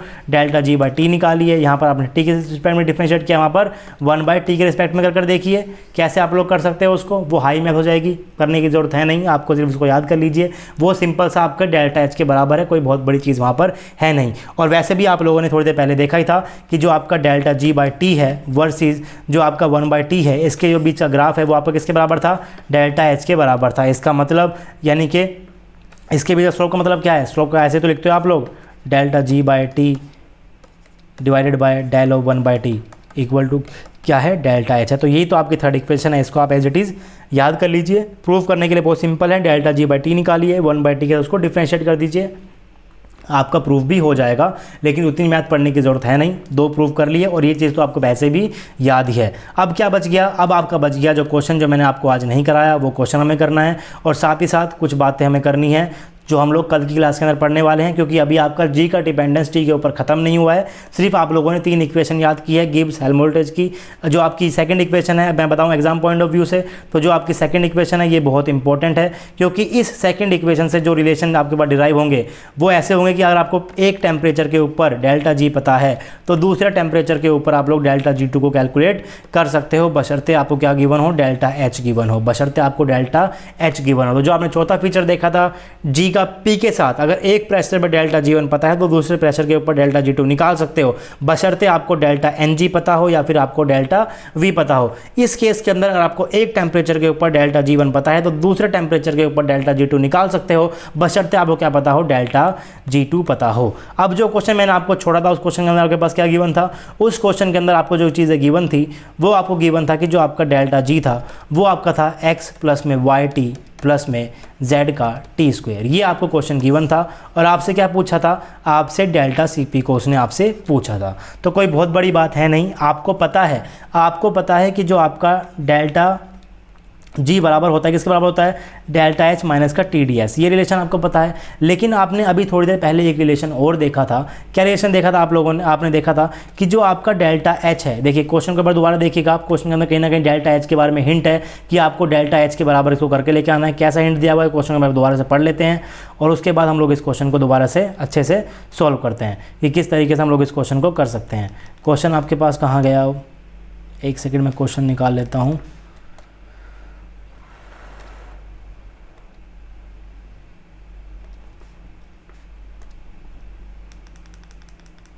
क्वेश्चन आपका ये रहा, इस क्वेश्चन को देखिए। Assume that the temperature dependence of delta G of a chemical reaction can be represented in the form of this. What is the expression of heat capacity change at heat capacity change का आपको delta निकालना है कि आपको क्या निकालना है, delta CP निकालना है, डेल्टा CP आपको निकालना है। अब मैंने आपसे क्या कहा था कि आपको CP के बारे में जो भी रिलेशन अगर आपको याद है तो पहले आप उस रिलेशन को लिख दीजिए। क्या रिलेशन आपको याद है, आपको ये तो याद ही होगा कि जो आपका डेल्टा H होता है वो आपका CP dt होता है। तो यहाँ से आपको हिंट होगा कि आपको डेल्टा H के बारे में, अगर आपको डेल्टा एच निकालना है तो आपको सीपी की, अगर आपको सीपी निकालना है तो आपको डेल्टा एच के बारे में थोड़ा बहुत पता होना चाहिए, तभी आप लोग सीपी को कैलकुलेट कर सकते हो। तो यहाँ से आप क्या बोल सकते हो कि आप लोग बोल सकते हो कि डेल एच अपॉन में del T at constant P, क्योंकि सीपी आपका कॉन्स्टेंट प्रेशर के ऊपर डिफाइन होता है तो ये आपका किसके बराबर हो गया, ये आपका सीपी के बराबर हो गया। ये एक पर्टिकुलर स्टेट के लिए है। अगर मैं बात करूँ केमिकल रिएक्शन की तो ये बराबर हो जाएगा del of delta H, H मैंने क्या कर दिया डेल्टा एच अपॉन में क्या डेल टी पी, ये मैंने इसको ऐसे कर दिया, इक्वल टू क्या हो जाएगा डेल्टा सी पी। अब आपको डेल्टा Cp निकालना है। डेल्टा Cp निकालने के लिए आपको डेल्टा H पता होना चाहिए कि डेल्टा H क्या होता है। अगर आपको डेल्टा H पता है तो आप लोग उसको डिफ्रेंशिएट करो T के रिस्पेक्ट में, प्रेशर को कांस्टेंट लेते हुए आपका डेल्टा Cp इजीली कैलकुलेट हो जाएगा। लेकिन क्वेश्चन के अंदर उसने आपको क्या गिवन है, डेल्टा G उसने आपको दे रखा है। डेल्टा G क्या गिवन है आपको, x प्लस में yt प्लस में zt स्क्वायर, यानी कि आपको डेल्टा H तक पहुंचना है डेल्टा G की हेल्प से। तो डेल्टा G और डेल्टा H के बीच का रिलेशन आपने जस्ट अभी पढ़ा है गिब्स हेल्महोल्ट्ज़ रिलेशन के अंदर, जो आपने 3 फॉर्मूले अभी याद किए हैं। उसमें जो आपका सेकंड फॉर्मूला था वो क्या था आपका, डिफरेंशिएशन ऑफ, जब आप delta G by delta T को आप डिफरेंशिएट करते हो T के साथ में, तो आपका बराबर आता है डेल्टा H माइनस का डेल्टा H अपॉन में T स्क्वायर के बराबर। इसका मतलब क्या होता है ये, इसका मतलब ये कि जो आपका डेल्टा G बाई T है, ऐड को डिफरेंस करोगे T के साथ में और इसको आप मल्टीप्लाई कर दोगे T स्क्वायर के साथ में, माइनस लगा दोगे, तो ये आपका डेल्टा H के बराबर है। और इस डेल्टा H को जब आप डिफरेंशिएट कर दोगे T के रिस्पेक्ट में, तो वो आपका डेल्टा Cp के बराबर है। ये चीज़ तो आपको पता है, ये चीज़ तो आपने अभी अभी लिखी है, ये चीज़ तो आपने अभी अभी, ये आपका डेल्टा Cp के बराबर है और डेल्टा H आपका इसके बराबर है। तो आपको बेसिकली इसके अंदर डेल्टा H की वैल्यू को पुट करना है। डेल्टा G आपको गिवन है, तो सबसे पहले हम लोग क्या निकाल लेते हैं, सबसे पहले हम लोग इस चीज़ को निकाल लेते हैं, किसको, डिफरेंशिएट करते हैं डेल्टा G बाई T को T के रिस्पेक्ट में। क्या गिवन है आपको, डेल्टा G x प्लस में yt प्लस का क्या zt स्क्वायर, ये क्या है डेल्टा G है। डेल्टा G बाई T क्या हो जाएगा, T से डिवाइड कर दो, T से डिवाइड कर दो, T से डिवाइड कर दो, T से डिवाइड कर दो, यहाँ से T से T कट जाएगा, यहाँ से T से पावर कट जाएगी, तो क्या बन जाएगा ये x बाई T प्लस का y प्लस का z। अब डेल्टा G बाई T को डिफरेंशिएट कर दो T के रिस्पेक्ट में, कोई बहुत बड़ी चीज़ थोड़ी है इसको डिफरेंशिएट करना T के रिस्पेक्ट में।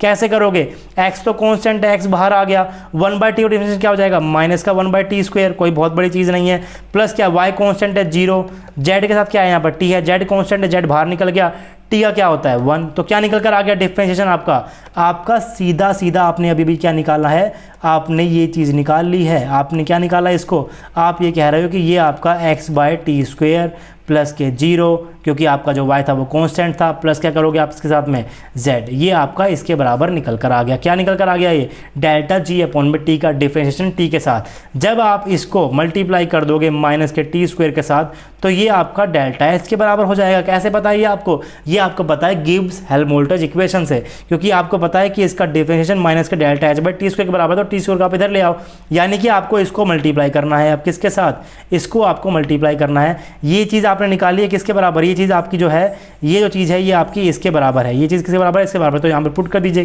क्या लिखोगे, माइनस का टी स्क्वायर इंटू में क्या, माइनस का x अपॉन में टी स्क्वायर प्लस का 0 प्लस का z, ये आपने यहाँ पर कर दिया।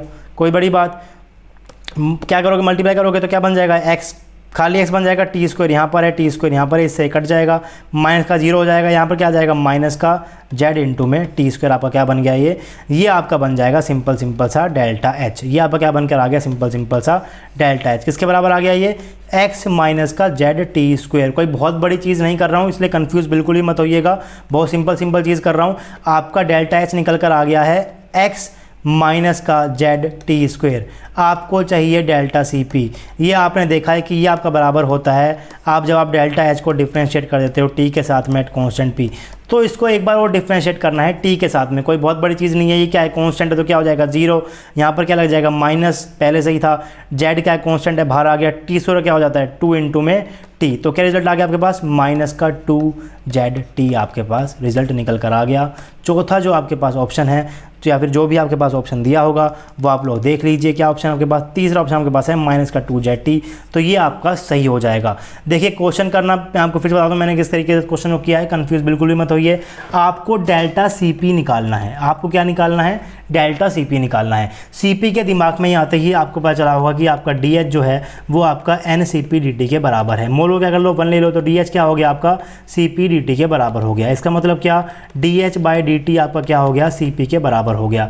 यानी कि आपका जो Cp होता है वो प्रेशर के कॉन्स्टेंट के ऊपर डिफाइन होता है। आप क्या लिख सकते हो इसको, डेल H अपॉन में डेल Tp आप इसको लिख सकते हो, ये आपका Cp के बराबर हो गया। ये बात है पर्टिकुलर स्टेट की। अगर मैं जाऊँ रिएक्शन के ऊपर तो क्या हो जाता है, ये डेल लगाना पड़ेगा, डेल H अपॉन में डेल Tp इक्वल टू क्या हो जाएगा आपके पास, डेल CP के बराबर हो जाएगा। जो चीज़ हम लोग अभी तक करते आ रहे थे, किसी स्टेट से रिएक्शन में जाएंगे तो डेल लगा देंगे, तो ये आपका किसके बराबर हो गया, डेल्टा CP के बराबर हो गया। तो अगर आपको डेल्टा CP निकालना है तो आपको डेल्टा H को डिफरेंशिएट करना पड़ेगा T के साथ में। तो डेल्टा H कैसे निकालेंगे, आपको क्वेश्चन में क्या गिवन है, आपको क्वेश्चन में डेल्टा G गिवन है, क्या गिवन है, x प्लस में YT प्लस में Z का T स्क्वायर, ये आपको क्वेश्चन के अंदर गिवन है। आपको डेल्टा G और डेल्टा H के बीच में कोई रिलेशन ढूंढना पड़ेगा जिसके अंदर कोई और वेरिएबल ना हो, तो वो आपने अभी भी पढ़ा है। कहाँ पढ़ा है, गिब्स हेल्महोल्ट्ज़ में आपने पढ़ा है कि डेल्टा G बाई T को जब आप डिफरेंशिएट करते हो T के साथ में एट कॉन्स्टेंट प्रेशर के साथ में, तो ये आपका माइनस का डेल्टा H अपॉन में T स्क्वायर के बराबर हो जाता है। तो एक थोड़ी देर के लिए इस माइनस को और इस T स्क्वायर को आप लोग क्या कर लीजिए, इसको आप लोग इधर ले आइए, माइनस का T स्क्वायर आपने यहाँ पर लिख दिया। तो डेल्टा H आपका किसके बराबर है, इसके बराबर है। आपको डिफरेंशिएट करना है डेल्टा G बाई T को T के रिस्पेक्ट में, और उसको T से क्या करना है, मल्टीप्लाई कर देना है। डेल्टा G तो ये रहा, डेल्टा G बाई T निकालना है, T से मल्टीप्लाई कर दीजिए, T से डिवाइड कर दीजिए, T से डिवाइड कर दीजिए, T से डिवाइड कर दीजिए और T से डिवाइड कर दीजिए। T से T कट गया, यहाँ पर T एज इट इज रहेगा, T से क्या कट जाएगा, पावर कट जाएगा। तो डेल्टा G बाई T आपके पास किसके बराबर आ गया, आपके पास x प्लस का y प्लस का z इंटू में t के बराबर आ गया, x बाई टी प्लस का y इंटू में z बाई टी। अब क्या करना है, आपको इसको डिफरेंशिएट करना है, t के रिस्पेक्ट में क्या करना है, डिफरेंशिएट करना है। तो डिफरेंशिएट कर दीजिए भाई, x क्या है, कांस्टेंट है, बाहर आ गया, 1/t का क्या हो गया, माइनस का 1/t स्क्वायर, y का क्या हो गया, 0 हो गया, z कांस्टेंट है, बाहर आ गया, dt/dt क्या हो जाएगा आपके पास, 1 के बराबर हो जाएगा। तो ये आपका निकल कर आ गया x अपॉन में t स्क्वायर नेगेटिव का प्लस का z, ये आपके पास निकल कर आ गया del G by T into में dt, ये आपके पास निकल कर आ गया ये चीज़, ये आपने निकाल ली। अब आपको चाहिए क्या, डेल्टा है, जिसको मल्टीप्लाई कैसे करना पड़ेगा, माइनस के टी स्क्वायर से मल्टीप्लाई कर दीजिए, माइनस का x इंटू में टी स्क्वायर इंटू में क्या, माइनस का टी स्क्वायर प्लस का z इंटू में क्या, माइनस का टी स्क्वायर, क्या बन जाएगा, टी स्क्वायर से टी स्क्वायर कट गया, माइनस से माइनस कट गया, प्लस का x माइनस का z इंटू में टी स्क्वायर, ये आपके पास आ गया डेल्टा H। ये आपके पास क्या आ गया, डेल्टा H आपके पास यहाँ पर निकल कर आ गया, ये आपके पास क्या निकल कर आ गया, डेल्टा H आपके पास निकल कर आ गया। अब आपको क्या चाहिए, आपको चाहिए डेल्टा CP। डेल्टा CP क्या होता है, आपको डेल्टा H को डिफरेंशिएट करना पड़ेगा T के साथ में एट कांस्टेंट प्रेशर, ये बराबर होता है आपका डेल्टा CP के, जो आपको कैलकुलेट करना है। तो ये रहा डेल्टा H, जिसको क्या कर दो, डिफरेंशिएट कर दो, T के साथ में कर दिया, x क्या है, कांस्टेंट है, क्या हो जाएगा 0, minus sign as it is लगाया, z क्या है, कांस्टेंट है, बाहर है, T0 क्या होता है 2 इंटू में t, तो ये क्या बन गया आपके पास, माइनस का 2zt। Option C is correct. इस तरीके से आप इस क्वेश्चन को इजीली कर सकते हो, कोई बहुत बड़ी चीज़ यहाँ पर मैंने नहीं की है। तो जो मैंने आपको लास्ट क्लास के अंदर कुछ क्वेश्चंस कराए थे, मैंने आपको वो कराया, किस तरीके से क्वेश्चन को अप्रोच करना है वो बहुत इंपॉर्टेंट है। अभी हमारा फीचर नंबर 5वां कंटिन्यू है, अब उसे हम लोग नेक्स्ट क्लास के अंदर पढ़ेंगे, कैसे आप लोग एक टेम्परेचर के ऊपर आपको डेल्टा G1 गिवन है, तो कैसे आप लोग दूसरे टेम्परेचर के ऊपर डेल्टा G2 निकालोगे, वो हमें पता चलेगा जब हम लोग second form of Gibbs Helmholtz को क्या कर देंगे, इंटीग्रेट कर देंगे। बहुत इंपॉर्टेंट है एग्जाम पॉइंट ऑफ व्यू से, ये तीनों के तीनों आपको रिलेशन क्या होने चाहिए, एज इट इज़ याद होने चाहिए। पेपर के अंदर यहाँ से ऐसे कैसे क्वेश्चन आ जाते हैं, यानी कि आपको ये तीनों के तीनों फॉर्मूले पता होने चाहिए। 2 का आपको मैंने प्रूफ करा दिया है, इसका प्रूफ करना कोई बहुत ज़रूरी है नहीं, आपको डिफरेंशिएशन करना आना चाहिए 1/t के रिस्पेक्ट में, तो आप लोग इसको भी इजीली कर लोगे और यहाँ से भी वो क्वेश्चन सॉल्व हो सकता है। डेल्टा H आपका इसके बराबर है, वहाँ से भी क्वेश्चन सॉल्व हो सकता है, कोई बहुत बड़ी चीज़ नहीं है, लेकिन आपको यहाँ से करना ईजी है क्योंकि आपको t के रिस्पेक्ट में डिफरेंशिएट करना आता है। 1/t के साथ में आपको अभी नहीं आता, तो प्रूफ करने की ज़रूरत नहीं है, लेकिन फिर भी अगर आपको करना चाहो तो आप लोग इसको ट्राई कर सकते हो। कैसे आप लोग इसे करोगे वो चीज़ आप लोग कर देख लो, राइट। तो ये तीनों इक्वेशन आपको याद होनी चाहिए।